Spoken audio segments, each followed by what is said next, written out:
gal nėra krūžinaitė.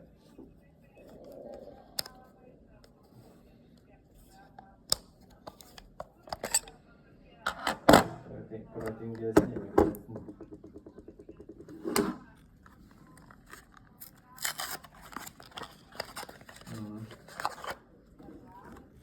Taip, visi.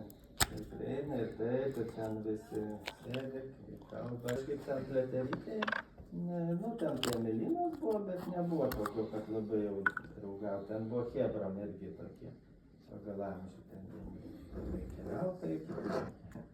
Tai tiesiog besidomintis gyvenimu. Na,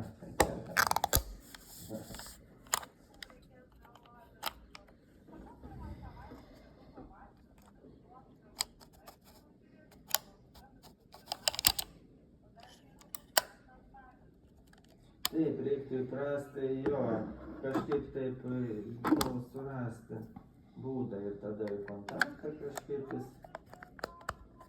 To ten ta prievarta, ten vežimas gaunasi, tokia prievarta paslėpta ir jis tokių nepriema, reikia rasti prie jo kitokį būdą.